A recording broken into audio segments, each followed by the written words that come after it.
मीराबाई की कहानी। मीराबाई की कहानी। मीराबाई भक्तिकाल की एक ऐसी संत हैं जिनका सब कुछ कृष्ण के लिए समर्पित था।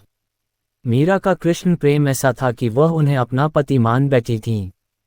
भक्ति की ऐसी चरम अवस्था कम ही देखने को मिलती है। आइए जानें मीराबाई के जीवन की कुछ रोचक बातें। मीराबाई भक्तिकाल की एक ऐसी संत हैं जिनका सब कुछ कृष्ण के लिए समर्पित था। यहाँ तक कि कृष्ण को ही वह अपना पति मान बैठी थीं।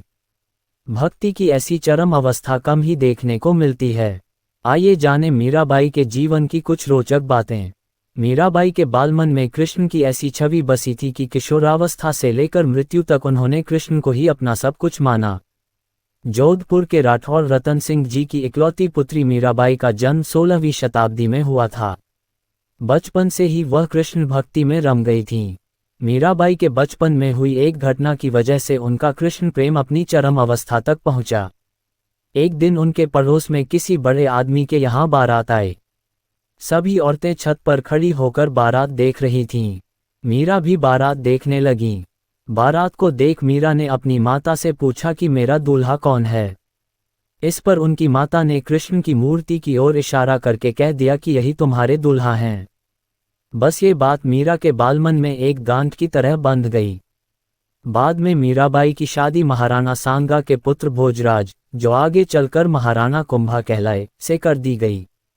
मीरा ने गुरु के बारे में कहा है कि बिना गुरु धारण किए भक्ति नहीं होती। भक्तिपूर्ण इंसान ही प्रभु प्राप्ति का भेद बता सकता है। वही सच्चा गुरु है। स्वयं मीरा के पद से पता चलता है कि उनके गुरु रैदास थे। इस शादी के लिए पहले तो मीराबाई ने मना कर दिया, लेकिन जोर देने पर वह फूट फूट कर रोने लगीं। शादी के बाद विदाई के समय वे कृष्ण की वही मूर्ति अपने साथ ले गईं, जिसे उनकी माता ने उनका दूल्हा बताया था। ससुराल में अपने घरेलू कामकाज निपटाने के बाद मीरा रोज कृष्ण के मंदिर चली जाती और कृष्ण की पूजा करती, उनकी मूर्ति के सामने गाती और नृत्य करती। उनके ससुराल वाले तुलजा भवानी यानी दुर्गा को कुल देवी मानते थे। जब मीरा ने कुल देवी की पूजा करने से इनकार कर दिया तो परिवार वालों ने उनकी श्रद्धा भक्ति को मंजूरी नहीं दी। मीराबाई की नंद उदाबाई ने उन्हें बदनाम करने के लिए उनके खिलाफ एक साजिश रची। उसने राणा से कहा कि मीरा का किसी के साथ गुप्त प्रेम है और उसने मीरा को मंदिर में अपने प्रेमी से बात करते देखा है। राणा कुंभा अपनी बहन के साथ आधी रात को मंदिर गया। वह मंदिर का दरवाजा तोड़कर अंदर पहुंचा और देखा कि मीरा अकेले ही कृष्ण की मूर्ति के सामने परम आनंद की अवस्था में बैठी मूर्ति से बातें कर रही थी और मस्ती में गा रही थी। राणा मीरा पर चिल्लाया, मीरा, तुम जिस प्रेमी से अभी बातें कर रही हो, उसे मेरे सामने लाओ। मीरा ने जवाब दिया, वह सामने बैठा है, मेरा स्वामी ज्ञानचोर, जिसने मेरा दिल चुराया है, और वह समाधि में चली गईं। इस घटना से राणा कुंभा का दिल टूट गया, लेकिन फिर भी उसने एक अच्छे पति की भूमिका निभाई और मरते दम तक मीरा का साथ दिया। हालांकि मीरा को राजगद्दी की कोई चाह नहीं थी, फिर भी राणा के संबंधी मीरा को कई तरीकों से सताने लगे।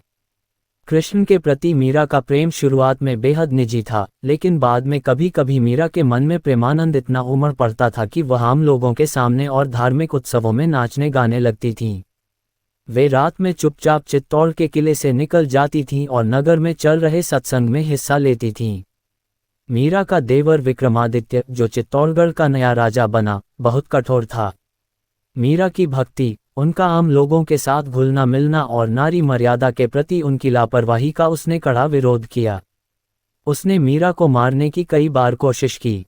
विवाह का मतलब यही है कि आप एक इंसान के लिए अपनी हर चीज समर्पित कर दें, अपना शरीर, अपना मन और अपनी भावनाएं। आज भी कई ईसाई संप्रदायों में नन बनने की दीक्षा पाने के लिए लड़कियां पहले जीसस के साथ विवाह करती हैं। यहाँ तक कि एक बार उसने मीरा के पास फूलों की टोकरी में एक जहरीला सांप रखकर भेजा और मीरा को संदेश भिजवाया कि टोकरी में फूलों के हार हैं। ध्यान से उठने के बाद जब मीरा ने टोकरी खोली तो उसमें से फूलों के हार के साथ कृष्ण की एक सुंदर मूर्ति निकली। राणा का तैयार किया हुआ कांटों का बिस्तर भी मीरा के लिए फूलों का सेज बन गया जब मीरा उस पर सोने चलीं। जब यातनाएं बर्दाश्त से बाहर हो गईं, तो उन्होंने चित्तौड़ छोड़ दिया। वे पहले मेड़ता गईं, लेकिन जब उन्हें वहां भी संतोष नहीं मिला तो कुछ समय के बाद उन्होंने कृष्ण भक्ति के केंद्र वृंदावन का रुख कर लिया। मीरा मानती थीं कि वह गोपी ललिता ही हैं, जिन्होंने फिर से जन्म लिया है। ललिता कृष्ण के प्रेम में दीवानी थीं। खैर, मीरा ने अपनी तीर्थयात्रा जारी रखी। वे एक गांव से दूसरे गांव नाचती गाती पूरे उत्तर भारत में घूमती रहीं। माना जाता है कि उन्होंने अपने जीवन के अंतिम कुछ साल गुजरात के द्वारका में गुजारे। ऐसा कहा जाता है कि दर्शकों की पूरी भीड़ के सामने मीरा द्वारकाधीश की मूर्ति में समा गईं। मीरा के लिए कृष्ण भ्रम नहीं, हकीकत थे। इंसान आमतौर पर शरीर, मन और बहुत सारी भावनाओं से बना है।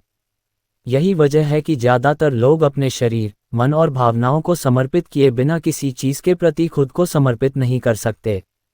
विवाह का मतलब यही है कि आप एक इंसान के लिए अपनी हर चीज़ समर्पित कर दें, अपना शरीर, अपना मन और अपनी भावनाएं। आज भी कई ईसाई संप्रदायों में नन बनने की दीक्षा पाने के लिए लड़कियां पहले जीसस के साथ विवाह करती हैं। कुछ लोगों के लिए यह समर्पण शरीर, मन और भावनाओं के परे एक ऐसे धरातल पर पहुंच गया जो बिल्कुल अलग था, जहां यह उनके लिए परम सत्य बन गया था। ऐसे लोगों में से एक मीराबाई थीं, जो कृष्ण को अपना पति मानती थीं। कृष्ण को लेकर मीरा इतनी दीवानी थीं कि महज 8 साल की उम्र में मन ही मन उन्होंने कृष्ण से विवाह कर लिया। उनके भावों की तीव्रता इतनी गहन थी कि कृष्ण उनके लिए सच्चाई बन गए। यह मीरा के लिए कोई मतिभ्रम नहीं था, यह एक सच्चाई थी कि कृष्ण उनके साथ उठते बैठते थे, घूमते थे। ऐसे में मीरा के पति को उनके साथ दिक्कत होने लगी, क्योंकि वह हमेशा अपने दिव्य प्रेमी के साथ रहतीं। यहाँ तक कि मीरा ने अपने दिव्य प्रेमी के साथ संभोग भी किया। उनके पति ने हर संभव कोशिश की ये सब समझने की, क्योंकि वह मीरा को वाकई प्यार करता था। लेकिन वह नहीं जान सका कि आखिर मीरा के साथ हो क्या रहा है। दरअसल, मीरा जिस स्थिति से गुजर रही थी और उनके साथ जो भी हो रहा था, वह बहुत वास्तविक लगता था, लेकिन उनके पति को कुछ भी नजर नहीं आता था। वह इतना निराश हो गया कि एक दिन उसने खुद को नीले रंग से पोत लिया, कृष्ण की तरह के पोशाक पहनकर मीरा के पास आया। दुर्भाग्य से उसने गलत तरह के रंग का इस्तेमाल कर लिया, जिसकी वजह से उसे एलर्जी हो गई और शरीर पर चकत्ते निकल आए। मीरा के इर्द गिर्द के लोग शुरुआत में बड़े चकराए कि आखिर मीरा का क्या करें। बाद में जब कृष्ण के प्रति मीरा का प्रेम अपनी चरम ऊंचाइयों तक पहुंच गया, तब लोगों को ये समझ आया कि वे कोई असाधारण औरत हैं।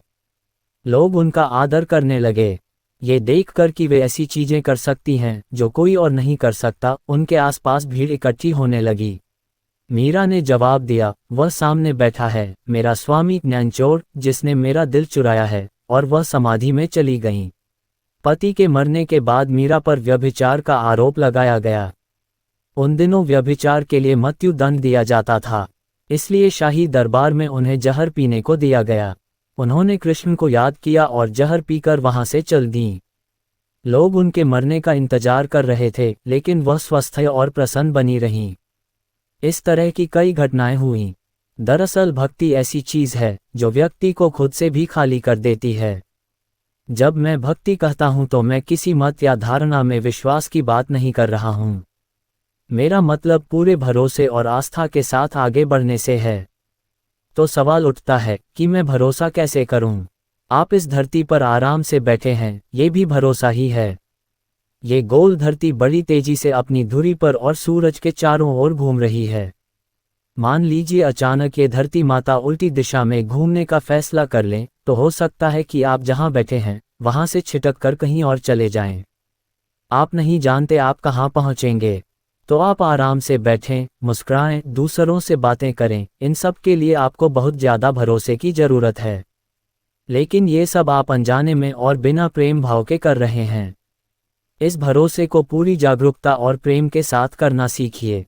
यही भक्ति है। ये सृष्टि जैसी है, उस पर वैसे ही भरोसा करते हुए अगर आपने जागरूकता और प्रेम के साथ यहाँ बैठना सीख लिया, तो यही भक्ति है। भक्ति कोई मत या मान्यता नहीं है। भक्ति इस अस्तित्व में होने का सबसे खूबसूरत तरीका है।